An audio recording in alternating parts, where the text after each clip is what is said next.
aujourd'hui le samedi 16 mars et c'est donc aujourd'hui qu'a lieu la fameuse rencontre que Dani et moi organisons dans le cadre du Beshtagram Challenge, donc que j'organise, que vous pouvez retrouver sur cette chaîne, etc. depuis maintenant 5 ans. Et à l'occasion, c'est la deuxième fois où on organise une rencontre entre les participants et aussi voilà, d'autres personnes, d'autres lecteurs, etc. Pour échanger autour du livre, etc. Et ben voilà, ça y est, c'est aujourd'hui. Donc pour l'occasion, je voulais tourner ce petit vlog. Voilà, pour que vous puissiez un petit peu voir à quoi ça va ressembler cette petite soirée, etc. Que vous puissiez avoir une petite idée. Je vous avoue que je suis surexcitée et en même temps un peu stressée là tout de suite. Voilà, j'ai encore quelques heures devant moi avant clairement que, voilà, que je puisse rencontrer les gens, etc. Mais là je suis revenue du boulot, j'ai mangé et donc là maintenant ça y est, ça devient un peu plus concret. C'est dans quelques heures. Et puis voilà, je vais essayer de vlogger un peu tout au long, etc. Je sais pas encore exactement comment je vais m'y prendre. Mais voilà, c'est parti, je vous embarque avec moi. Coucou, Kira est avec moi, jamais très loin. Mais sinon, je vous reprenais ici parce qu'en fait, j'ai eu une zine. Et je voulais, à la base, proposer le jeu de Audrey, donc le souffle des mots, pour voilà, peut-être lancer si elle voulait, toujours sans obligation, etc. Mais voilà, je me suis dit pourquoi pas la ramener. C'est pas que j'ai tant l'occasion de jouer avec, que voilà, tout le monde l'a pas acheté, etc. non plus. Donc je me suis dit pourquoi pas. Et puis après, mon cerveau a continué à, à réfléchir tout seul de son côté. Il s'est emballé et il s'est dit hey, tu ferais pas un jeu dans le même style, mais genre toi-même. Bref. Et puis après, j'ai pensé un peu au dilemme de Combini. Et puis je me suis dit, hey, mais est-ce que tu ferais pas ça avec des dilemmes livresques? Et là, je me suis emballée. Et comme vous pouvez le voir, donc là, je viens de le terminer. J'ai fait 30 dilemmes, 30 questions. Et que vous retrouvez du coup ici. Ça fait normalement du coup 5 par personne. Je pense que c'est un bon nombre. J'avoue que j'ai aucune idée. Franchement, je suis en train de m'emballer toute seule, je vous jure. Genre, au moment où je le fais, je me dis vraiment, genre, c'est une super idée. Et après, je suis là en mode genre, est-ce que c'est juste dans ta tête ou est-ce que c'est une vraie bonne idée? Voilà, ça de l'avenir me le dira. Après, si elles ne veulent pas jouer, franchement, je vais pas me vexer, rien du tout. Mais du coup, clairement, je vais proposer ça. Et puis voilà, donc là, je vais l'imprimer et puis m'amuser à tout découper. Et puis je vais pas traîner. Et puis je vais pas traîner parce que l'air de rien, autant voilà, je me suis vraiment éclatée à créer ce petit jeu, autant le temps passe. Donc là je me rends compte en regardant l'heure que je n'aurai pas le temps de le plastifier avant de le découper comme j'avais prévu en tête pour que ce soit tout beau, tout propre, etc. Mais bon, on est entre nous, donc c'est du détail. Mais je vais aller faire ça, je vais lancer et puis tout découper. Et puis je vous retrouve après, logiquement. Hein, bon. Ok, Booktube. Du coup, ici, donc, on est toujours samedi. Vous m'avez vu vite fait, j'ai créé du coup ce petit jeu. Ça y est, il est fini d'être imprimé et découpé. Vous voyez ici par exemple acheter ses livres neufs ou acheter ses livres d'occasion. C'est clairement de circonstance. Ça c'est le plus dangereux je pense de tout. Est-ce que les gens vont oser répondre ou pas? Donc voilà, j'ai fait 30 petites questions, 30 petits dilemmes. Il est du coup l'heure que je m'apprête, je me maquille avant de démarrer, etc. Donc là on est aux alentours de 17h et la rencontre commence, je vais dire 17h, non on est plus proche des 18. Il faut que je me bouge vraiment parce que la rencontre du coup démarre à 18h30 à mon avis, durera si c'est comme la fois passée jusqu'à 22h30, un truc comme ça, parce qu'après les gens ont de la route aussi. Et donc voilà, donc là je vais juste aller me préparer, enfin terminer de me préparer. Et je revenais m'asseoir aussi parce que j'ai demandé un peu à toutes les participantes présentes de ramener le livre qu'elles ont préféré pour leur challenge. Et donc moi je vais ramener celui-ci, donc La véritable histoire de Noël. La vérité, je pense que j'aurais clairement pu mettre à nouveau la Guilde des Ombres, mais j'ai tellement bassiné les gens ces derniers temps que je me suis dit que j'allais un peu me calmer. Et celui-ci ça fait un peu plus longtemps. Et comme j'ai pu le faire dédicacer lors de mon voyage de noces ici en Laponie par le vrai Père Noël, voilà, j'avoue je vais clairement aller faire ma fière. Ma grand-mère elle appelait ça une fière cul. Mais clairement je vais aller me vanter et clairement me pavaner avec cette petite dédicace. Et donc voilà, c'est pour ça que ça avait été un coup de cœur, ça a à nouveau été un coup de cœur quand je l'ai lu ici, donc clairement on était sur 3 coups de cœur sur les 7 livres que j'ai lus pour le challenge. Bon celui-là c'était sûr et certain.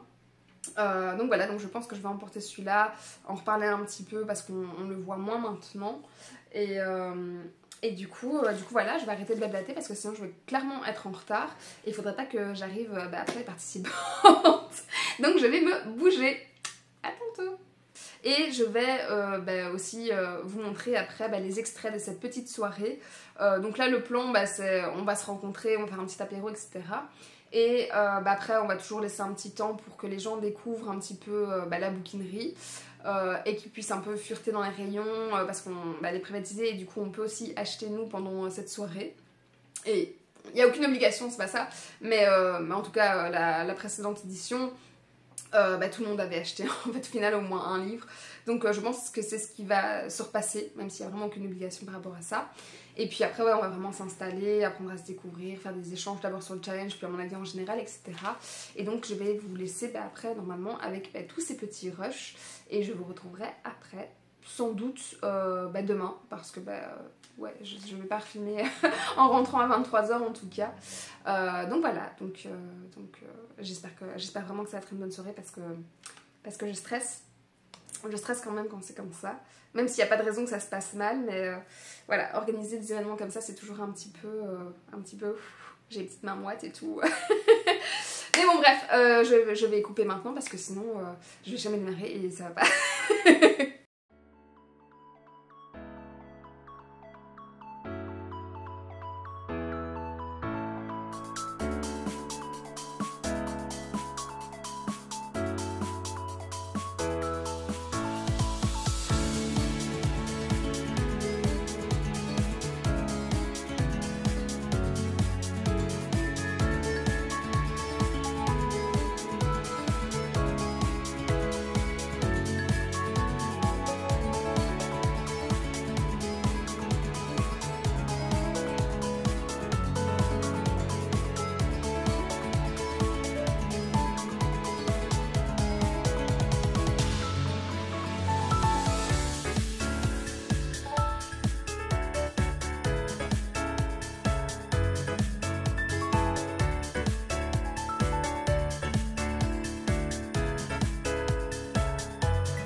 on se retrouve donc après la soirée du Belgstagram, donc on est aujourd'hui le dimanche 17 mars. Et je vais revenir sur 2-3 petites choses encore en plus.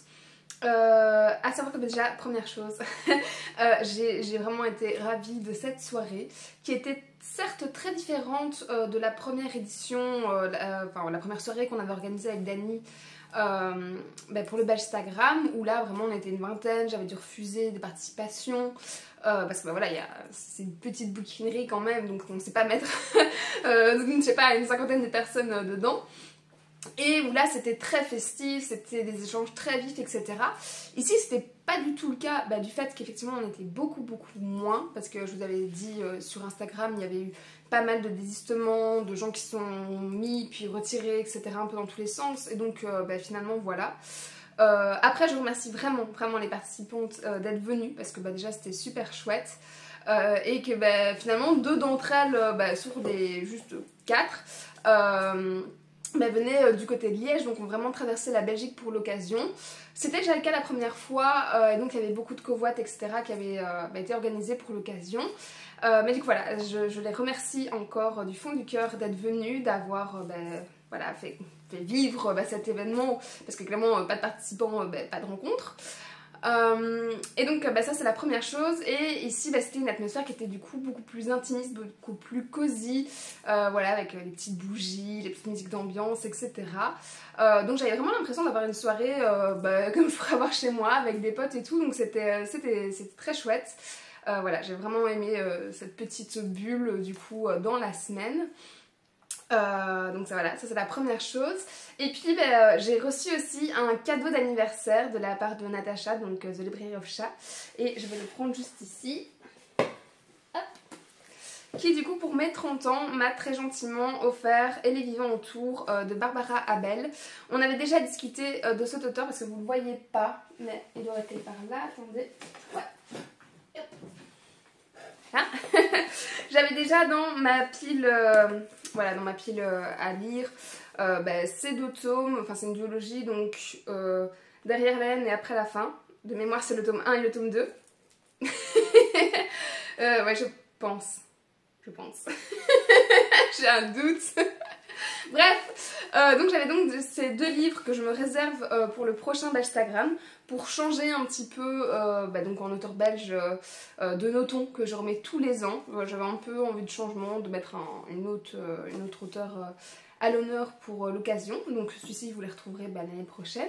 Et donc en discutant un petit peu aussi, parce que je n'ai jamais découvert Barbara Abel pour l'instant, j'avais discuté avec Chat de l'un ou l'autre titre, et celui-ci elle l'avait du coup aussi repéré, apprécié, et donc il a l'air très chouette. Pour le résumer, en fait il nous dit: depuis 4 ans, depuis l'accident de voiture, le choc, le précipice, Jeanne n'est plus qu'un corps inerte.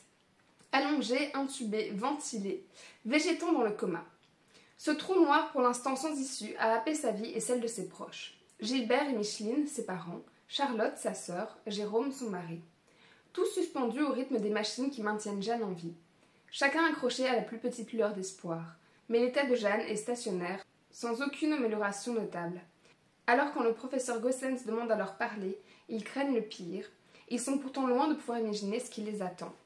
C'est donc un thriller, et donc voilà, à part le fait que, oui, elle est dans le coma, je n'ai aucune idée du reste de l'histoire. Mais du coup voilà, donc encore grand merci à Chat pour ce cadeau que là, clairement je n'attendais pas. Donc j'ai trouvé ça super chouette. Et puis j'ai aussi, vous l'avez vu, un peu farfouillé dans les rayons, etc. Du coup, je ne suis pas ressortie les mains vides. Évidemment. Et donc j'ai pris ceci.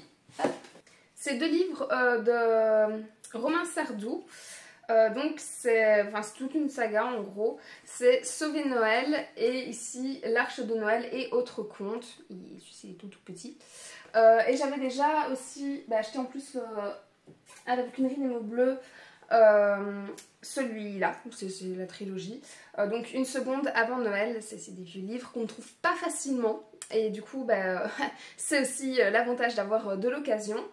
Et je suis très très contente parce qu'en plus c'est celui-ci qui me tente le plus. Je sais pas, la couverture, vraiment, enfin en mode à l'ancienne, etc. M'attire beaucoup plus. Je ne vais pas relire les résumés des trois en particulier, mais du coup je suis très contente d'avoir pu trouver les trois dans cette petite bouquinerie. Et clairement je les ressortirai lors de prochains Cold Winter, n'est-ce pas? Mais je ne sais pas encore de quelle année vu que j'en ai beaucoup trop pour le Cold Winter comme d'hab. J'en profite aussi pour revenir sur le petit jeu donc, que j'avais créé, donc je vous ai dit dans l'esprit un peu des combini, où c'est à chaque fois deux propositions qui soulèvent quelques petites questions, surtout des dilemmes, etc. Certaines étaient très faciles, d'autres un peu plus prises de tête. Et pareil, je suis super contente aussi que les filles aient accepté de jouer à ce jeu tout ensemble. Parce que voilà, j'ai fait ça sur un coup de tête sans savoir si ça allait marcher, intéresser, etc. non plus. Et puis voilà, moi je trouvais que c'était une bonne idée pour justement échanger, avoir voilà, facilement un sujet de conversation, etc. Apprendre à se découvrir l'une l'autre, nos goûts, voilà. Mais bon, sans savoir vraiment le retour, parce que ça c'est dans ma tête, mais comment ça allait se passer. Et j'ai été très soulagée voilà, qu'elles aient accepté d'y jouer, qu'elles y aient pris plaisir. Voilà, on a beaucoup rigolé, on a débattu sur certains trucs, etc. Et pareil, j'en ai pris 10, là je vous avoue un peu au hasard, de ceux que j'ai réalisés. Et je vais vous lire aussi les 10 pour que vous ayez une petite idée un petit peu de ce qu'on a fait. Et si vous voulez peut-être légèrement y jouer, en tout cas en répondant soit l'un à l'autre, sans forcément tout le développement ou quoi dans les commentaires. Du coup, 10 petites questions par exemple qu'on peut avoir. On a levé la première, donc Harry Potter ou le Seigneur des Anneaux. Clairement, ça c'est la question un peu classique, les grands, voilà, les grands esprits, les deux camps qui vont s'affronter. Donc clairement, pour ma part, Harry Potter sans hésitation. Ensuite, j'avais mis celle-ci, donc premier coup de cœur ou dernier coup de cœur qu'on a eu. Celle-là a été beaucoup plus compliquée parce que moi pour le coup, c'est soit Entre Chien et Loup ou La Guilde des Ombres. Et même si objectivement, voilà, La Guilde des Ombres est tellement plus construit, etc. Je pense que je garderai quand même le tout premier coup de cœur, Entre Chien et Loup, parce que c'est grâce à lui que j'ai pu, après me lancer dans toute cette lecture que vous voyez ici et en dehors. Donc je pense qu'il aura toujours une place particulière dans mon cœur. Mais clairement, celui-là il était compliqué. D'ailleurs, la plupart des gens ont choisi le dernier coup de cœur au final parce que leur goût avait changé, parce que c'était plus objectif. Enfin voilà, ils se connaissaient mieux depuis aussi. Donc voilà, donc ça le dilemme quand même. Ensuite, celui-là il est un peu plus propre au challenge, donc Bruxelles ou Louvain-la-Neuve. Alors certes, il y a les villes aussi, mais c'était forcément par rapport au challenge pour les catégories. Donc à savoir lire un auteur belge ou lire du young adulte, c'est les deux seules catégories qui restent donc chaque année. Les gens ont quand même été mitigés. Bruxelles pour la catégorie qui doit vraiment exister, qui est un peu le cœur de ce challenge belge. Voilà, ce qui nous rassemble, etc. Et puis c'est un peu l'occasion aussi de les mettre à l'honneur comme on disait. Et Louvain-la-Neuve parce que clairement s'ils sont comme moi et que c'est ce qu'ils lisent principalement, la question se posait. Et je pense que j'aurais pour le coup pour la catégorie gardé Bruxelles quand même. Mais voilà, je suis contente moi de pouvoir garder les deux tous les ans de toute façon. Celui-ci on a été unanime entre fantasy et romantasy. Et on a beaucoup parlé de Fourth Wing où voilà, on n'était pas vraiment convaincus. Voilà, j'ai pas encore fait de retour ici sur la chaîne, mais vous le verrez dans la prochaine vidéo sur mon bilan du mois. Ça n'a pas été le coup de cœur attendu. Et il y a certains points qui m'ont vraiment dérangé. Donc voilà, ça j'en reparlerai pour la suite, mais voilà, on a vraiment beaucoup discuté. Et donc quand il est revenu, la question a été répondue en 2-2. Mais du coup voilà, c'était un peu drôle parce que voilà, il surfait sur la vibe, il faisait écho avec ce qu'on disait, ce qu'on discutait, etc.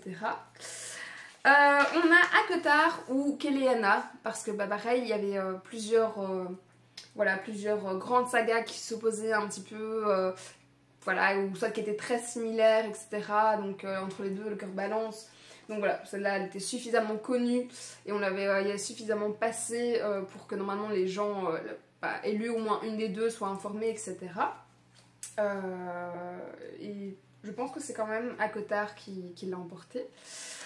Ensuite, il y avait aussi des auteurs un peu similaires. Donc ici, j'avais mis Cédric Cyr et Franck Tillier. Qui pareil, voilà, ils sont un peu en tête de liste dans les plus connus actuellement, les plus vendus actuellement, etc.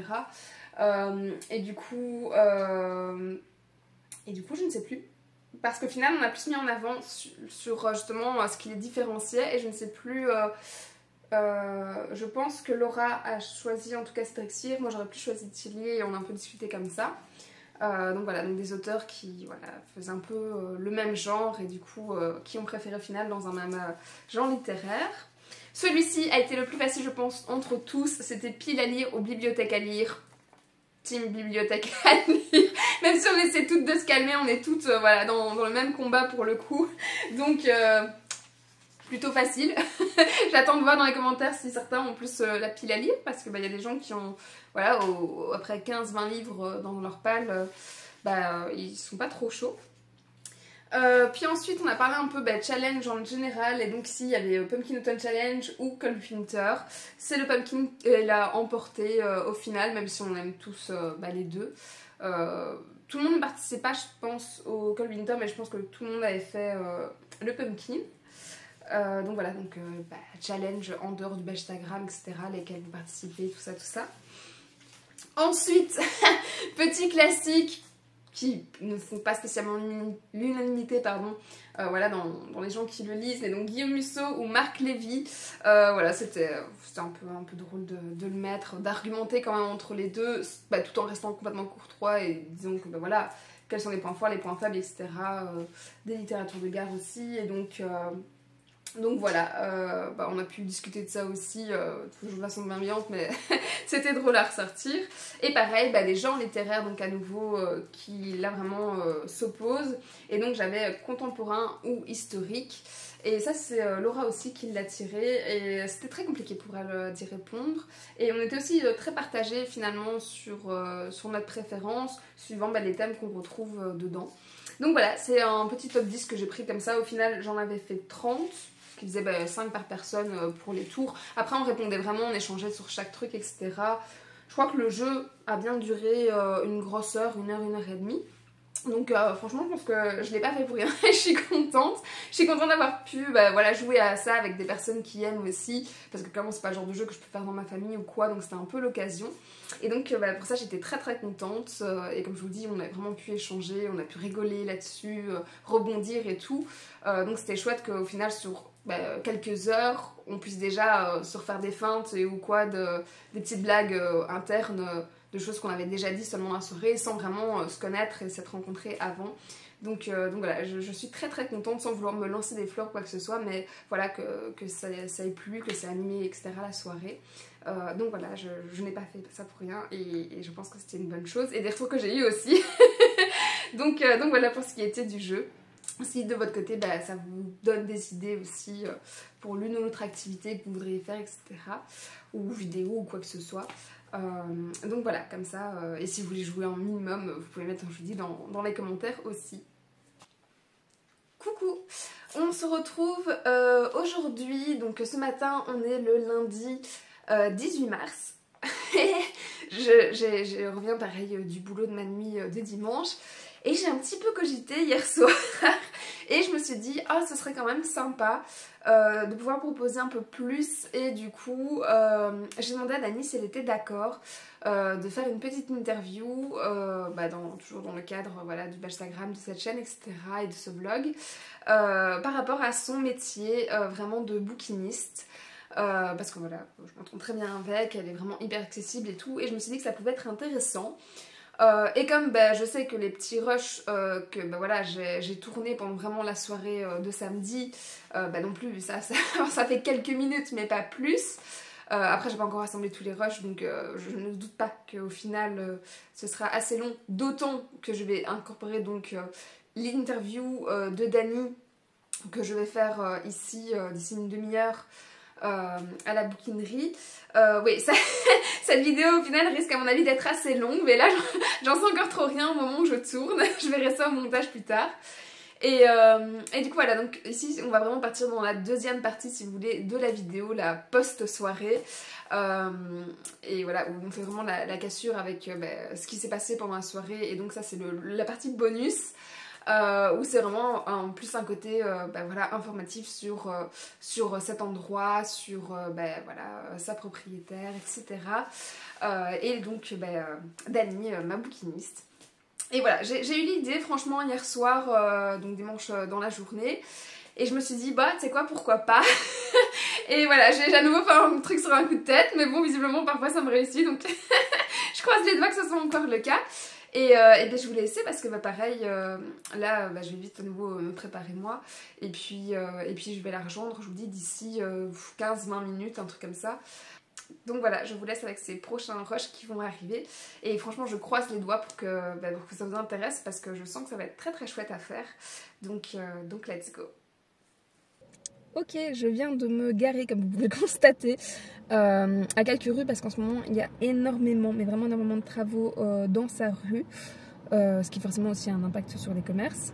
Mais bref, vous le verrez peut-être aussi dans les images après. Et du coup, je vais aller au rendez-vous donc pour interviewer Dani. Et comme ça, vous pourrez en apprendre un petit peu plus sur son métier de bouquiniste. Je vous avoue que moi, j'ai déjà échangé à ce sujet avec elle. Mais du coup, voilà, je trouvais que c'était une bonne idée aussi de profiter de l'occasion, de cette rencontre, etc. de ce week-end. Pour, voilà, pour mettre un peu l'accent là-dessus. Ça change un petit peu d'habitude, et j'espère que ça vous plaire. Et moi je vais prendre mes clics et mes claques et je vais y aller. À tout de suite.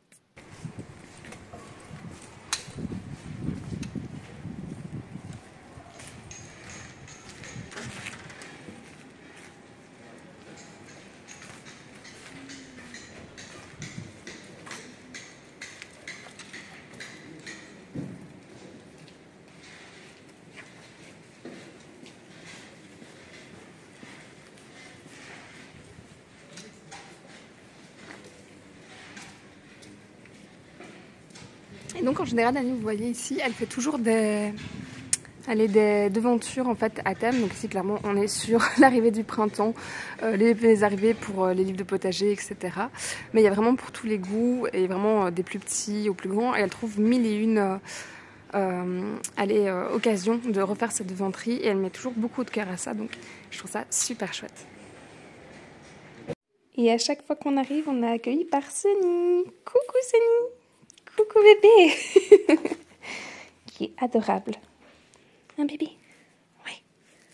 Non, oui.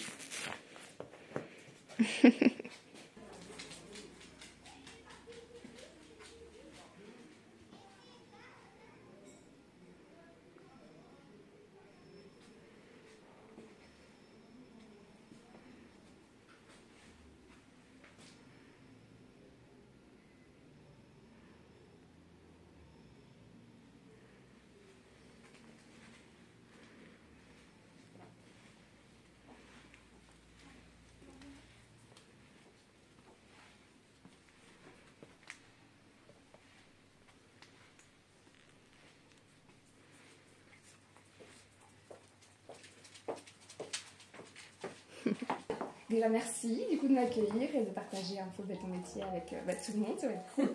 Et du coup la première c'est quand même de te présenter en 2-3 mots pour les gens, voilà, pour qu'ils sachent un peu où on se trouve actuellement. Alors voilà, j'ai ouvert la bouquinerie il y a 2 ans et demi. Ouais. J'étais pas du tout dans le domaine avant, mais par contre la lecture c'était ma passion depuis toujours.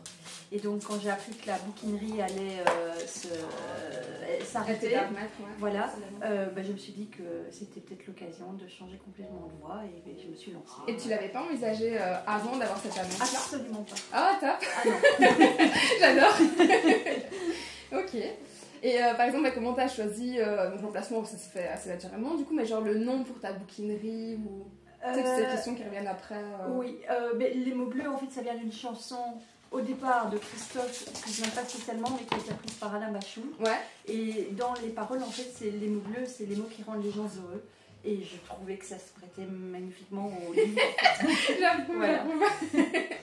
Ok. Du coup, la question, c'est ça, c'est comment après t'es venue l'envie d'ouvrir du coup la bouquinerie?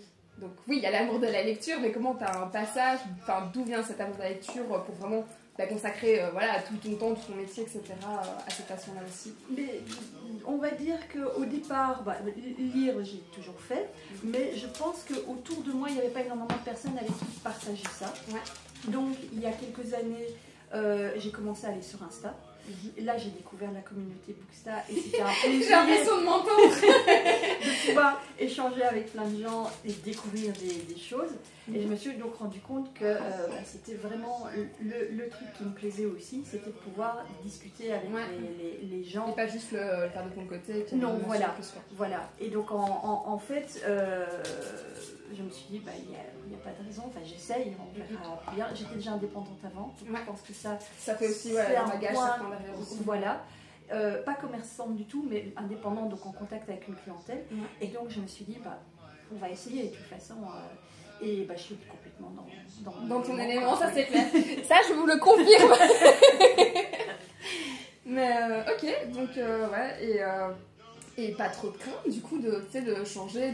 C'était, comme tu dis, c'était essayer, etc. aussi. Ouais. Et j'imagine que si t'es indépendant, c'est plus facile de revenir à l'ancien boulot au cas où. Mais je veux dire, c'est un sacré cap, tu vois. Honnêtement, j'ai toujours raisonné comme ça. Okay. Le travail, quand tu es indépendant, tu sais que tu vas travailler beaucoup. Ouais, ça c'est clair. Mais ici, par exemple, même si je fais environ 10 heures par jour, j'ai pas l'impression que je travaille. J'aime tout dans ce que je fais.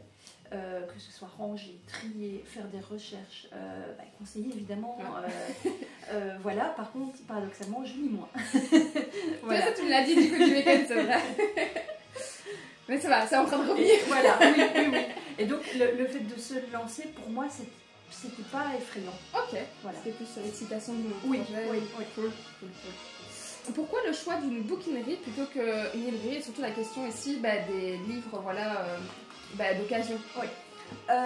Parce que une librairie, c'est tout à fait une autre gestion. Je m'y connais peu, mais je sais que c'est énormément de travail administratif. Ça m'intéresse pas. Ok. Je comprends aussi. À côté de ça, une librairie, on va dire, je pense que pour que ce soit viable, soit tu as une librairie ou tu as aussi un magazine, les points tabac, etc. C'est vrai que même celle en ville ici, on voit bien d'année en année, ils font de plus en plus. Au début, c'était les points relais, les points colis, puis c'était effectivement tout ce qui va être déco à côté. Je pense que c'est vachement plus galère, effectivement. Voilà, il y a ça, et une librairie uniquement de livres, donc ça, c'est vraiment une partie de gestion énorme, beaucoup plus de fonds aussi.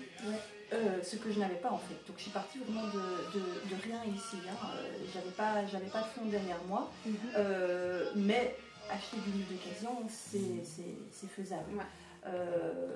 Donc voilà pourquoi. Et puis le livre d'occasion, moi j'ai toujours, j'avais pas les moyens même jeunes d'acheter énormément de neufs, donc j'ai toujours voyagé dans les bibliothèques ou le livre d'occasion.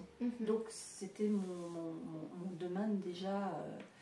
Voilà, et puis ça permet de redonner une autre vie et d'avoir aussi des choses et des titres qu'on ne trouve pas spécialement en librairie, ou alors il faut commander, voilà. Donc, et c'est vrai que la bibliothèque, on parlait aussi justement ce week-end dans les questions, quand tu nous demandais si on y allait assez souvent, etc.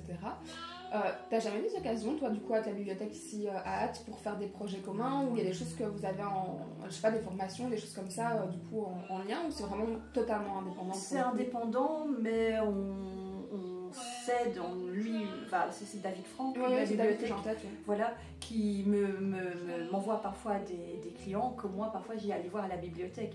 C'est dans ce sens-là. Mais je sais que les bibliothèques ne peuvent pas spécialement acheter, je pense, de livres d'occasion. Ils sont obligés d'acheter neufs. Et donc ça limite aussi les partenariats. Et même en dehors d'acheter, je sais que moi, il y avait, avant justement la bouquinerie, donc avant celle-ci, j'avais fait déjà des tris et j'avais été leur porter en disant écoutez, c'est beaucoup pareil du jeunesse que je quittais pour l'une adulte. Et je leur avais dit écoutez, voilà, on a ces livres-là à donner, et ils ont dû le refuser en disant écoutez, nous on doit avoir des fonds, on doit justifier, etc. pour les stocks. Donc, et ils sont obligés d'avoir un pourcentage de nouveautés, etc. Voilà, ce qui fait qu'on est complémentaires, mais être partenaire, c'est pas vraiment... Ok. les avantages du coup alors d'acheter de l'occasion. Vas-y, vends ton produit. Pour les clients ou pour moi? Pour les deux. Pour moi, tout simplement, c'est de trouver des trucs qu'on ne trouve pas spécialement. Il y a le dernier Tillier qui va sortir par exemple. Tu vas pas avoir toute la collection d'office de Visu en librairie. Moi, ça permet justement de pouvoir dire aux gens qui ont découvert parfois un auteur, dire, vous savez, il a déjà écrit ceci ou cela avant. Donc il y a ça, le fait de pouvoir partager des choses plus anciennes, de faire découvrir des titres différents. Ouais. Le prix aussi. Tout, clairement. Ça, je crois qu'on le sait tous. Voilà. Et puis le fait de pouvoir avoir une très large gamme. Que je pense qu'on ne peut pas avoir en librairie. En librairie, tu vas avoir des têtes de gondole, et puis tu vas avoir 50 exemplaires. Moi, j'ai pas 50 exemplaires de l'un ou l'autre livre. Donc ça tourne à flux très court, mais ça permet justement de se renouveler en permanence. Quoi. Et ça, c'est un aspect qui m'a l'air de vraiment bien marcher aussi. Je vois sur ta page les publications avec les nouveaux arrivages à chaque fois. On voit que les gens ils se ruent dessus directement. Est-ce que je peux réserver ça, ça donc, c'est pour ça que c'est vraiment le plus. En public. Je me doute. Parce que déjà, t'en ferais 30 par jour, je crois. Voilà. Mais pour que les gens aient aussi une chance de trouver quand ils viennent ici des choses tout aussi attractives que ce qui est mis en publication. Mais oui, j'ai des personnes qui me disent il faut que j'arrête de regarder ça, à quoi je suis tentée.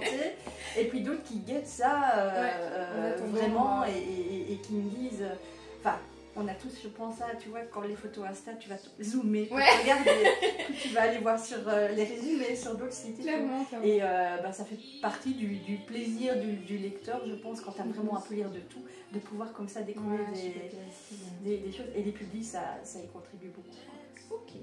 De façon plus générale sur ton boulot ici, toi tu es donc indépendamment, mais quelles études ou diplômes vraiment tu as besoin pour ouvrir ici? C'est de la compta, c'est d'autres choses? Alors honnêtement, je sais pas trop. Je sais que quand tu ouvres un commerce, il faut avoir un diplôme en gestion, mais ou en tout cas une formation en gestion. Maintenant, moi je l'avais par l'expérience. Donc j'ai rien dû faire de plus. Bon, il fallait ouvrir faire sa filiale à TVA, avoir un registre de commerce, etc. Mais quand je m'étais renseignée, on m'avait dit qu'au niveau gestion, j'avais rien à faire, mais normalement il faut ça. Après, il faut quand même, je pense, un certain bagage de connaissances au niveau des livres en général. Sauf si tu veux être pointu sur un domaine, mais il faut voir si il y a. C'est vrai qu'à Mons, par exemple, il y a des bouquineries où c'est vraiment spécifique sur un polar, je le sais, ou des choses comme ça, des noms d'endroits, mais à Mons, il y a Polar & Co. Mais c'est plus rare en général spécifié, quoi. Et c'est pas trop compliqué, justement, de pouvoir aiguiller toutes les personnes qui vont entrer, sans justement, forcément, t'as pas lu tous les livres, t'as pas lu tous les genres, etc. Et donc, quand on vient de demander sur un genre que vraiment c'est pas ton truc à la base, ou des choses comme ça. Moi, je lis en gros un peu de tout, sauf la new romance, la fantasy, la SF, ça dépend. Donc, je connais quand même des points phares, et puis j'apprends tous les jours en fait, c'est ça qui est génial aussi. Il y a des choses que je ne lisais pas et que j'ai commencé à lire en me disant on m'en demande beaucoup, il faut que j'y écoute, c'est comme le feel good. Oui, mais c'est toujours mon truc, donc, mais au moins comme ça, je découvre différentes choses. Moi je travaille beaucoup avec le site Babelio, donc vraiment quand je ne sais pas, tu peux aussi faire une recherche en disant tiens, par rapport à tel auteur, quels sont les auteurs similaires, ou si on aimait tel livre, vers quoi est-ce qu'on peut s'orienter. Voilà, je mets comme ça. J'ai pas peur de le dire par contre, parce que de toute façon tu peux pas tout connaître. Et puis c'est plus bête. Voilà. Juste aiguillé dans le vent. Oui, voilà, c'est pas intéressant. Et ce que j'aime bien, c'est avoir le retour des clients après qui me disent vous m'avez conseillé ça, j'ai adoré. Voilà. Et donc ça, je leur dis toujours dites-moi, faites-moi un retour si vous avez aimé ou pas. Ça peut arriver que ça plante, mais parfois, voilà, mais après ça c'est la même chose pour nous parfois, on sort ce livre il a l'air génial et puis clairement entre le résumé et ce qu'il y a dedans c'était le farci.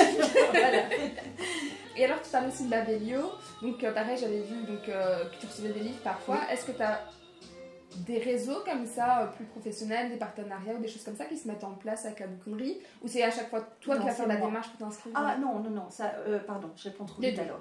C'est en fait, c'est pas avec la bouquinerie, c'est avec moi en perso, ça avait déjà commencé. Des réseaux, c'est de moi-même, je me suis inscrite à l'époque à NetGalley, Babelio et Bipolar.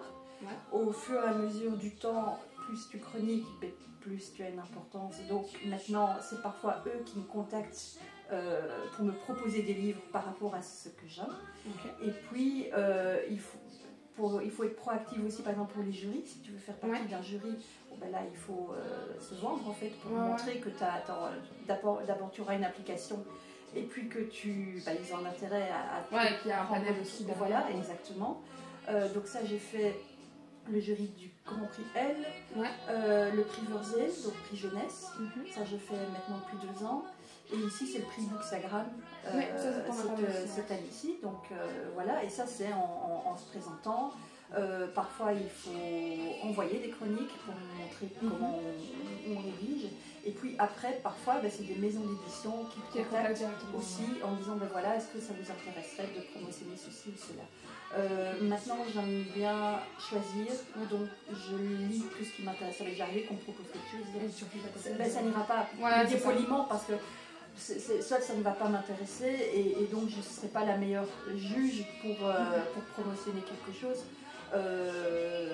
Et voilà, par contre, il faut être honnête, donc au niveau des livres, que ce soit dans les jurys ou dans les trucs des services presse, donc voilà, si ça m'a pas plu, j'essaie de le dire quand même poliment, mais d'expliquer et d'argumenter le pourquoi, mais d'expliquer. Puis après, il y a des livres, après on peut passer à côté en les voulant les aimer, mais en les aimant pas plus que ça arrive aussi, mais je crois que c'est le doté, et puis voilà. En quoi consiste vraiment ton quotidien, ton travail, le derrière de ce qu'on voit? En rangement, même si parfois ça n'a pas l'air. C'est majoritairement c'est ça. C'est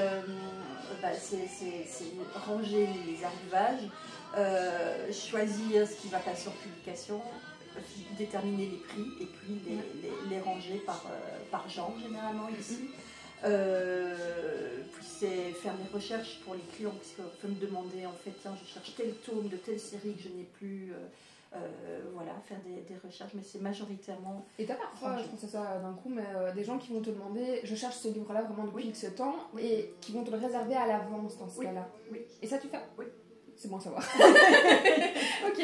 Voilà. Oui. Bon, après. Je passerai commande juste après parce que j'ai des livres, il me faut genre l'édition, genre il y en a 13 et il m'en manque 2. Donc je les ai, mais dans l'autre édition. Je te les passerai après. Oui, parce que par contre, c'est parfois pas possible, entre guillemets, tout simplement parce que j'essaie de garder toujours des petits prix, comme ce que je vends en magasin. Et donc, il y a des personnes qui vont chercher spécifiquement quelque chose qui va être mis en vente. Je sais qu'ils ont le problème, par exemple, à la Bourse Livre à Tournai, de parfois des livres qui sont plus édités. On en parlait aussi dans les Bottero, par exemple, où vraiment les livres se vendent 150, 200 €. Et donc, la question après, c'est ça. Est-ce que je vais le vendre au même prix que tous les autres livres ici? Ou est-ce que comme c'est un livre vraiment de collection, qu'est-ce qu'on fait dans ces cas-là? Donc, j'imagine que ça doit être compliqué aussi quand on a un qui arrive ou... Enfin, si le cas est déjà arrivé, parce que c'est pas non plus que c'est les livres les plus courants, mais... Ça m'est déjà arrivé, par exemple, dans des comics ou des mangas. J'ai parfois, là où le client bienveillant me dit après, tu sais, ça vaut un peu de sous. Moi, si je l'achète dans un lot, je me dis tant mieux pour la personne qui le trouve, mais je vais pas commencer à spéculer. Par contre, si j'ai une édition spécifique, des fleurs du mal illustrées ou un bel objet, à ce moment-là, je vais moi déterminer ce qui vaut sur le marché de l'occasion. En regardant sur plusieurs sites généralement, et puis j'essaie toujours d'être en dessous. Je mets donc l'estimation à combien on peut le trouver, et puis moi je vais aller en dessous parce que le but c'est qu'il soit parti. Et donc du coup je réfléchis, c'est les livres qui sont entre autres, il y a les Pléiades là-bas aussi, ou des belles éditions. Les belles éditions sur le BD, je les ai vues l'autre jour. Mais voilà, et donc déjà on voit, voilà, c'est barré là, tu vois, j'ai mis 100 €, j'ai barré parce que ça m'intéresse pas de le vendre à 100 €. Si quelqu'un arrive et dit oh, je vous en donne 100, mais voilà, moi mon prix, s'il part à 25, je suis satisfaite, la personne l'est aussi, et c'est un livre de partie pour en mettre un bout, quoi. Ok, ça va. Et donc à part le rangement, comment tu t'organises aussi même pour voilà, quand on arrive avec des caisses, comment tu pour gérer le stock? Alors ça c'est sur rendez-vous maintenant, majoritairement parce que j'ai les 6 premiers mois c'était c'était rempli le magasin. Voilà, et j'avais 5-6 personnes qui venaient tous les jours avec des livres, donc on me disait vous rachetez des livres? Oui. Et puis ils arrivaient, j'ai quelques caisses dans la voiture. Et ça sent les déménagements. Voilà. Et donc, et ça devenait impossible à gérer. Et puis c'est embêtant aussi, les livres c'est lourd. Donc tu as des personnes qui arrivent avec des caisses et une caisse, je prends 2 livres dedans parce que j'ai déjà, ou que c'est des choses trop datées ou autres. C'est un peu contraignant, mais je ne peux pas acheter pour faire plaisir. Moi, il faut que j'achète ce qui va partir ou ce que moi j'aime vraiment bien et que je me dis, bah voilà, ça je peux essayer de le mettre en avant ou ça pourrait plaire à un tel ou un tel. Voilà. Donc c'est sur rendez-vous et le mieux c'est via les réseaux d'envoyer les photos via Messenger comme sur mes publis parce que les gens qui sont sur les réseaux ou qui ont Facebook ou Insta, ça leur va tout à fait, c'est super rapide, il ne faut pas commencer à tout rédiger. Par contre j'ai aussi des clients à l'ancienne qui me font des listings écrits à la main, écrits à la main avec auteur et titre du livre. Ça c'est plus astreignant aussi parce que moi je chaque fois faire des recherches. Avec de mauvaises surprises dans le sens où on te dit tel livre qu'il va arriver, t'as vu en écrit et en fait quand ils arrivent tu dois refuser parce que allez on fait un peu genre effet, je peux pas dire poubelle mais c'est un peu l'idée comme on a parfois dans les boîtes à livres malheureusement en ville. C'est déjà arrivé. Globalement ça va. Mais globalement ça va. C'est déjà arrivé. Le plus comment dire, ce qu'il faut être le plus attentif, c'est les BD généralement. Parce que parfois il y en a qui. Je pense que c'est plus genre des livres, j'aurais dit jeunesse ou quoi, qui ont été fort manipulés. Tu le vois généralement, s'ils sont abîmés ou pas. C'est vrai que ça m'est déjà arrivé d'avoir un ou l'autre livre, de me dire ensuite finalement il y a une page qui est arrachée, tu l'as pas vue tout de suite, ou si ça a été colorié dedans, mais c'est assez rare. Bon, dans ces cas-là, généralement j'ai la personne, bah, alors, vous pouvez la voir, ou je le vends pas et je vais le mettre moi en boîte à livres. Mais j'essaye d'avoir des trucs de qualité. Donc, ça va. Voilà. Tu y arrives bien. Mais c'est vrai que du coup, j'ai parfois des personnes, quand ils voient sur le comptoir des livres comme ça, tu vois, il est en bon, pour moi, et ça c'est du bon état, et qui eux arrivent avec un truc, tu vois, une petite page un peu absolument livre neuf comme s'il était des voilà, et ils sont un peu, non, ceux qui sont un peu jaunis, ils disent, je suis désolée, ceux-là sont pas en super, mais ici c'est de l'occasion, donc je peux pas avoir que des choses qui semblent neuves. C'est ça. Voilà, forcément vieillir et changer en même temps aussi, quoi. Donc, ça c'est logique. Les avantages, c'est de vivre de sa passion, clairement. En sachant aussi que j'aime tout, donc il y a beaucoup de choses qui m'intéressent, même si je ne les lirai pas. Je vais avoir un livre sur un sujet historique ou j'ai un bouquin qui était rentré, l'histoire de la pédiatrie illustrée, donc c'est avec des planches, des choses. Depuis l'Antiquité, je ne vais pas le lire en entier, mais c'est le plaisir de pouvoir feuilleter des choses. Donc ça ouvre encore plus les domaines de lecture. Les inconvénients, comme j'ai dit, je lis moins parce que je lis plus. C'est les quatrièmes de couverture qui me font très envie souvent, mais voilà. Et le fait on ne doit pas compter ses heures, ça c'est clair. Parce que sur un bon de façon. De 8 à 18 heures, je suis ici. Et puis après, quand il y a une publi, il faut pouvoir gérer les réponses et autres. Continuer à chercher les livres. Le week-end, c'est parfois aller chercher des livres à l'extérieur. C'est vrai qu'on en a déjà parlé. Voilà, les personnes ne font pas que venir vendre des livres au comptoir. Il faut que moi aussi je sois proactive en me disant tel type de livre, il faut absolument que j'en ai. Et si on ne m'en propose pas, je me dis qu'il faut que j'essaie de m'en procurer moi-même. Je vais rebondir sur ce que tu as dit aussi, et je sais qu'on en a parlé ce week-end, mais entre e-book ou livre papier, pourquoi le livre papier? Parce que déjà on peut revenir en arrière. C'est vrai. Non, parce que c'est le plaisir, c'est un plaisir physique. Les livres, ça se sent parfois. Oui.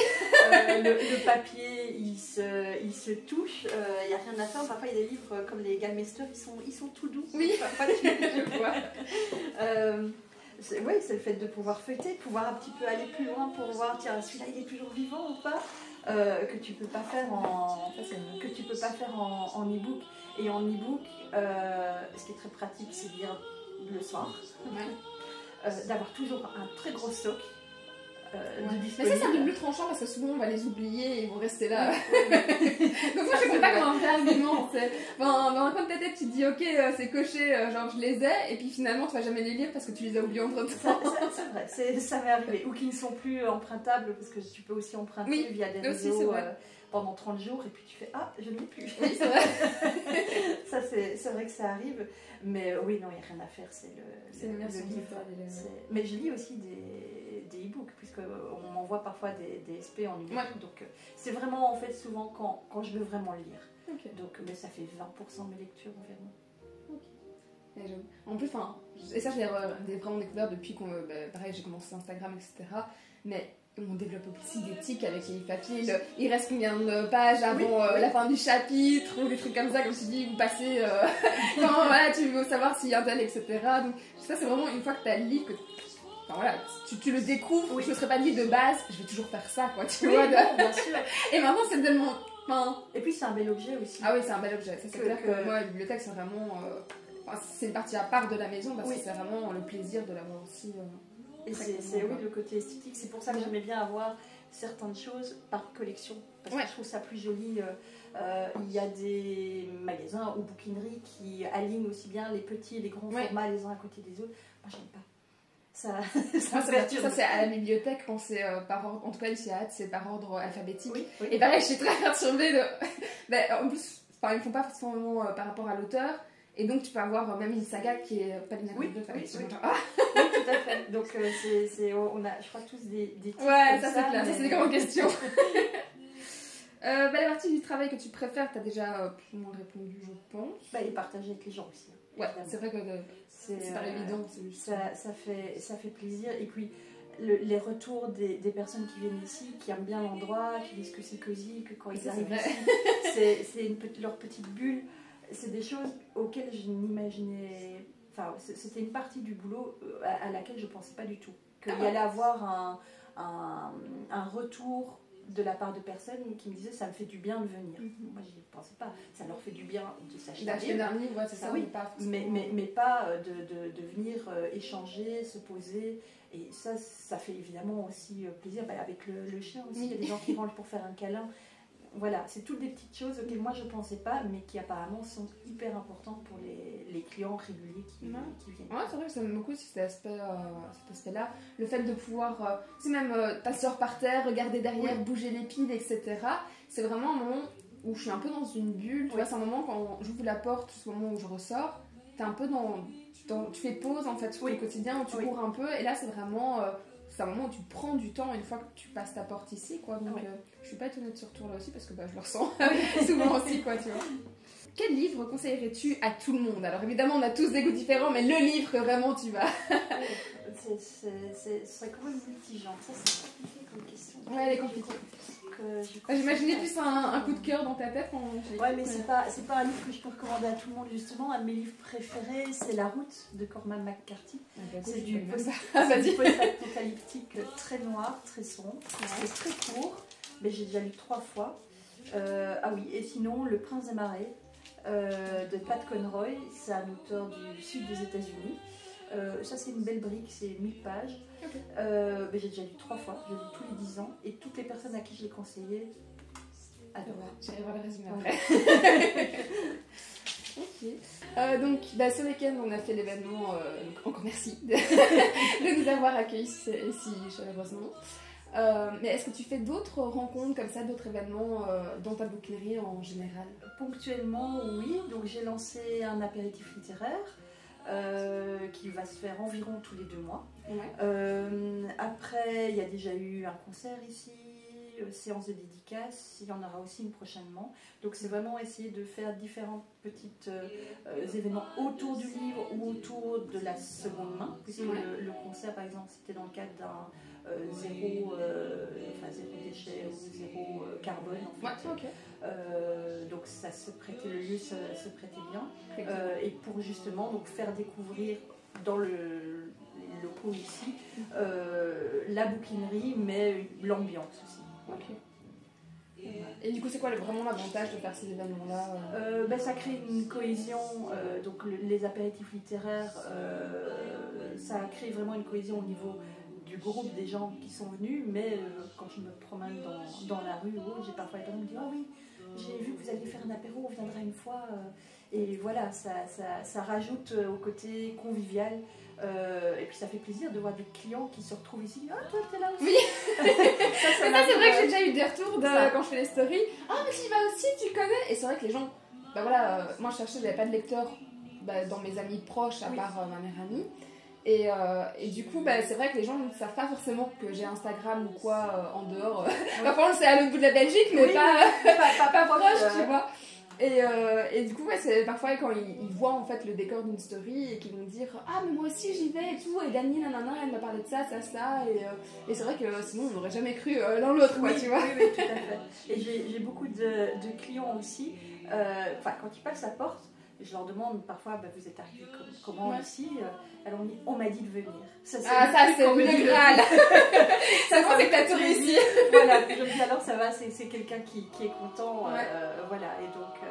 Et alors aussi il y a un truc en anecdote qu'on m'a déjà dit et ça m'a fait super plaisir. On m'a dit que vous faisiez ça. Je vous donne 2-3 titres et puis en fonction de ça, vous choisissez des livres. Ah mais ça c'est que les gens ils cherchent principalement aussi et ça fait vraiment plaisir. Tu connais pas encore beaucoup, tu parles de bon lecteur, c'est vraiment comme ça que ça fonctionne, donc c'est vraiment le bon plan à faire. Ça fait plaisir parce qu'on se dit, voilà, il y a une relation de confiance qui s'établit et c'est hyper gratifiant d'avoir quelqu'un après qui arrive à le retour après. Oui, moi j'ai des personnes déjà, je suis au comptoir, elle ouvre la porte, il est super le livre qu'on a commandé, merci, et puis ils s'en vont. C'est bon, c'est le de ta journée, c'était. Donc oui, ça j'ai parfois des personnes qui me disent, comme d'habitude, vous choisissez une dizaine de bouquins. Et tu fais oui, mais je me rappelle pas ce que je vous ai recommandé avant spécialement, pas tous les titres en tout cas. Et donc oui, mais ça va aller. C'est trop cool. Et ça, c'est vrai que c'est un point qui. Ça, j'aurais pas imaginé que les gens ils arrivent vraiment en mode totale confiance. Oui. Ça, c'est super gratifiant parce que c'est un peu stressant parce que parfois tu dis. T'as toute l'impression de l'attente. Ou leur dire aussi, désolé, mais je me rappelle pas ce que vous aimiez. Donc un petit mémo quand même, histoire de savoir. Mais après, oui, effectivement. Après, j'ai des demandes parfois très pointues. Je voudrais un roman qui se passe dans la campagne anglaise, avec un meurtre, pas sanglant. Mais oui, bon, là, tu vas me dire, ça peut être Agatha Christie. mais quand tu proposes ça, tu dis, non, pas ça. Ah, tu fais, bon, allez, hop. C'est compliqué, Et donc, c'est un peu un jeu de piste. Ça arrive. C'est le petit challenge. Oui, voilà, c'est ça. Et je sais que dans les librairies, justement, ils ont souvent ça, la personne qui arrive, je cherche le livre avec une couverture rouge. Oui. Ça, tu l'as souvent. Oui, ou le titre, on me dit juste un mot et puis... dur.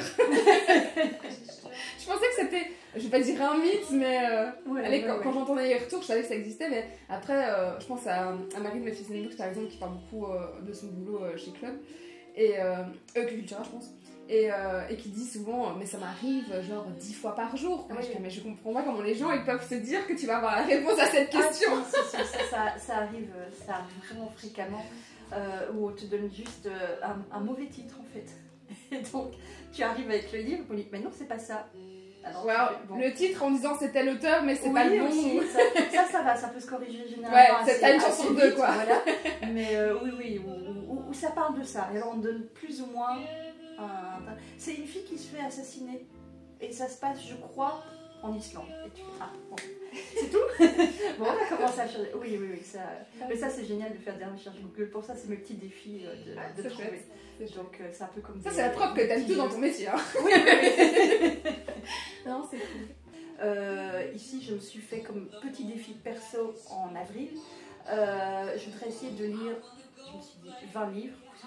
Il y aura 30 jours, mais vraiment des petits bouquins. Tu vas faire ton propre petite lecture. Voilà, mon petit challenge toute seule, et avec des auteurs en fait que je n'ai jamais lus, comme du Labro, du Modiano, enfin plein d'auteurs que j'ai jamais lus, parce que justement aussi j'aime bien découvrir. Et il y a plein de choses que je ne connais pas, même dans les classiques. Et donc je me suis dit, je vais essayer de viser ça, 20 bouquins. Surtout moi, ça va être sur. Oui, c'est un vrai challenge. Donc voilà, après on verra. Les jours s'allongent, peut-être que s'il fait beau, on peut aller une soirée, une heure au jardin. Donc au lieu de sortir le shiner, elle jouera toute seule dans le jardin. On va oublier un bouquin. Pour ça, c'est Restriction promenade. Donc, Donc voilà, c'est mon petit challenge. Mais sinon, oui, j'aime bien lire du tout, mais surtout alterner les gens. Et en parlant de challenge, voilà, t'as jamais pensé à faire un challenge propre à ta bouquinerie J'y ai déjà pensé, mais honnêtement, pour l'instant, j'ai déjà tellement de trucs aussi, que quand je fais un truc, j'aime bien que ce soit bien fait. Ouais. Et ici, je me dis, quand je vois l'énergie que toi tu mets pour ton challenge, c'est l'organisation aussi à côté. C'est intense, ça fait beaucoup de gestion aussi, de commentaires, d'interaction. Et voilà, et ça fait beaucoup. Donc j'ai déjà pensé, peut-être un jour, mais pas tout de suite. Ok, ça va, c'est honnête. Merci en tout cas pour du coup cet échange, que les gens puissent découvrir tout ça. J'espère vraiment que ça les intéresse, mais je suis sûre en même temps. Donc, merci beaucoup. Voilà. Merci à toi.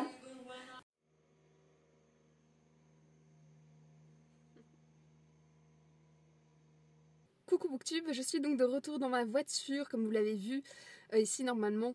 Donc j'ai terminé sa petite interview. Vous avez pu donc la découvrir un peu plus son métier et vous l'avez vu aussi, Dani, voilà, moi je la trouve passionnante, le contact, enfin voilà, elle a vraiment le feeling, le côté humain et surtout passionnée par les livres. Donc c'est super chouette d'échanger avec elle, vraiment j'aime vraiment beaucoup, je trouve qu'on a beaucoup de chance de la voir en ville. Pour mettre un peu en contexte aussi, avant du coup Dani, dans ce bâtiment-là, on avait une autre bouquinerie en fait à Ath qui malheureusement n'a pas marché suffisamment. Et je trouve que Dani joue beaucoup dans cet aspect en fait, voilà, du fait que ça marche, que les gens, voilà, il y a toujours des lecteurs à Ath forcément et environ. Mais voilà, je pense qu'elle apporte vraiment beaucoup de sa personne et que ça a un poids dans la balance. Donc je suis vraiment très contente que ce soit elle qui ait repris voilà, le flambeau, qui ait ouvert une nouvelle bouquinerie voilà, dans ce bâtiment, etc. Et voilà, genre juste, c'est une passionnée et c'est super chouette de pouvoir la côtoyer, d'échanger, etc. Donc clairement, j'espère que cette petite interview vous a intéressé, vous a plu. Moi, en tout cas, j'ai adoré faire ça. Clairement, ça me change de mes habitudes. Mais en même temps, c'était tellement naturel, fluide, etc. que franchement, je crois que j'aurais pu encore discuter avec elle pendant un bon moment. Mais je pense que cette vidéo va déjà être assez longue vu tous les petits rushs que je viens de filmer et que je vais devoir monter après. Ça va être mon boulot, ça. Mais voilà, comme ça vous avez pu la rencontrer et j'espère aussi que ça va vous donner envie, si vous n'êtes pas trop loin, l'envie de découvrir sa bouquinerie, de venir échanger avec elle par vous-même, etc. Ou au sens plus large, voilà, d'aller voir vos propres bouquinistes dans vos régions et puis voilà, de faire vivre un petit peu ces petits commerçants, ces indépendants, parce que c'est pas évident tous les jours pour eux. Et puis voilà, on se retrouve plus tard. Coucou Booktube. C'est mieux. Je vous retrouve, donc je suis revenue forcément de chez Dani. Je vais attaquer le montage un peu de tout ça cet après-midi. Ça va me prendre à mon avis beaucoup de temps parce que j'ai pas mal de rushs, je vous disais, différents. Et vous l'avez vu en sortant, j'ai à nouveau craqué, alors que donc là on est toujours lundi et j'ai craqué donc j'allais dire hier, non je l'ai présenté hier mais donc avant-hier déjà. Et j'ai craqué pour à nouveau donc 2 livres. Le premier c'est Frankenstein que je comptais lire pour un prochain pumpkin. Voilà, parce que je l'ai revu passer il n'y a pas longtemps. Mais une vidéo voilà, de quelqu'un qui le lisait. Alors ici c'est sûrement une version abrégée. Ouais c'est ça, il marqué extrait. C'est clairement la version scolaire. Mais je n'étais pas assez motivée je pense pour lire le gros pavé dessus. Mais j'ai envie voilà, de quand même connaître un minimum l'histoire. Donc je l'ai trouvé en version petit classique, Larousse scolaire, comme j'ai lu des tas de Molière dans le genre. Donc je l'ai glissé dans mon sac clairement sur un coup de tête, hein, qu'on se le dise, c'était clairement ça. Et je suis ressortie aussi avec ce livre, donc le Korecki de Poppy Bright, je ne sais pas, de Poppy. Parce que ça c'est ma meilleure amie qui l'a lu et par contre d'avance je pense que je ne vous le recommande pas parce qu'elle-même ne le recommande pas. Je pense qu'il n'y a même pas de résumé. Non, il n'y a même pas de résumé. Mais tout ce que je sais, c'est que Les Corps Exquis, c'est un livre avec la question du cannibalisme. Et les scènes sont visiblement extrêmement bien décrites. Et c'est le seul livre où vraiment elle a été dégoûtée, elle a dû l'arrêter. Je sais plus si... Je pense qu'elle arrivait à la fin, mais elle arrêtait plein de fois de mémoire. Et vraiment son ventre se tordait, etc. Et j'ai une autre amie qui l'a lu aussi, même combat. Et du coup, clairement, là, on est sur de la pure curiosité malsaine. Je pense que je ne peux pas le dire autrement et je vais devoir assumer ça devant la caméra. Mais donc, je ne vous recommande d'avance pas, parce que c'est vraiment un livre très gore et dur pour le coup. Je ne sais pas quand je vais le lire. Franchement, je ne serais pas étonnée qu'il reste dans ma bibliothèque pendant longtemps. Et ça fait des années qu'il est... bien 5-10 ans, je dirais, dans ma wishlist, vraiment par curiosité. Et puis je sais pas, je l'ai vu et je me suis emballée, je l'ai pris aussi. Donc clairement, on se retrouve avec 2 achats purement et simplement compulsifs. Voilà pourquoi je ne vais pas non plus si souvent à la bouquinerie des mots bleus, parce que quand je ressors, j'ai toujours des livres qui ne sont pas prévus en fait. En tout cas pas dans l'immédiat. Mais voilà, c'est aussi le plaisir de retomber dessus, et genre celui-ci je l'avais oublié entre temps, et de me dire ah purée, mais oui, et hop là, et voilà. Bon bref, ça me fait donc 4 livres en plus 5 avec le cadeau pour ma palle, voilà. Et avec mon anniversaire qui va arriver la semaine prochaine, clairement clairement je pense que ma palle va à nouveau exploser, vous savez quoi, voilà. Team bibliothèque à lire. Ok. On en est toujours ici actuellement au lundi 18, en fin d'après-midi. J'ai monté toute la vidéo, ça m'a pris un temps de fou, comme je l'avais pressenti au fur et à mesure. Donc vous le voyez bien dès le début, cette vidéo était très longue, elle dépassait l'heure. Mais voilà, je reviens juste pour refilmer la conclusion un petit peu de tout ça, maintenant que c'est un peu plus clair dans ma tête aussi. J'ai été, moi de mon côté, hyper contente de pouvoir proposer vraiment cette rencontre, de pouvoir rencontrer forcément les participants, des nouvelles personnes, des nouvelles passionnées par la lecture, etc., avec qui je peux échanger. C'est franchement pour ça que j'ai créé ma page Instagram, cette chaîne ici aussi, et surtout aussi le challenge pour essayer de rassembler au maximum. Et je suis super contente parce que, comme je vous disais, même s'il y avait moins de participantes à la soirée, pour la rencontre, il y a toujours autant de participants de toute façon pour le challenge. Donc pour que vous ayez un peu une idée, on est entre 100 et 150 depuis, depuis 5 ans. Parce qu'il y a des moments où les premiers n'ont pas forcément suivi, il y en a qui reviennent chaque année, il y en a des nouveaux qui découvrent au fur et à mesure, et ça s'équilibre toujours plus ou moins entre les deux, donc à 50, enfin on va dire 25-50 personnes près. Et du coup voilà, donc je suis super contente parce que de ce côté-là, ça me montre pourquoi je m'investis vraiment dans ce challenge, parce que comme l'a dit Dani dans l'interview, oui, c'est clairement de l'organisation, ça me prend du temps, ça prend des recherches, etc. Même si je le fais avec plaisir, donc voilà, c'est pas que je le fais pour rien, donc ça c'est super chouette. Et clairement cette vidéo m'a clairement sorti de mes habitudes. Donc voilà, je vais juste conclure maintenant pour que ça ne fasse pas non plus 2 heures à la fin, ou même 1h30, et vu que j'ai déjà fait ça. Et je vais vous laisser, donc surtout pour dire, voilà, n'hésitez pas à liker si ce genre de vidéo vous a plu, même si c'est pas celle que je sais que je vais faire tout le temps parce que ça demande beaucoup de temps. Et puis voilà, si vous avez envie de commenter par rapport à l'événement, si vous avez des questions par rapport au challenge, si vous avez d'autres questions par rapport à Dani, à son métier, etc., que je peux lui transmettre ou vous mettre en relation, ce genre de choses, n'hésitez pas à dire tout ça dans les commentaires, vraiment j'espère avoir des retours un minimum sur cette vidéo s'il vous plaît. Et sinon si vraiment pareil vous êtes vraiment que de passage, mettez juste un petit drapeau belge, parce que c'est quand même autour du Belgstagram principalement ce vlog. Et voilà, pour dire que vous étiez là, de loin, de près, etc. Et je vous dis maintenant à bientôt dans une prochaine vidéo. Et de toute façon, on va bientôt se retrouver pour mon bilan du mois de mars et puis pour d'autres. Voilà, je vous fais plein de bisous et je vous dis à une prochaine. Salut!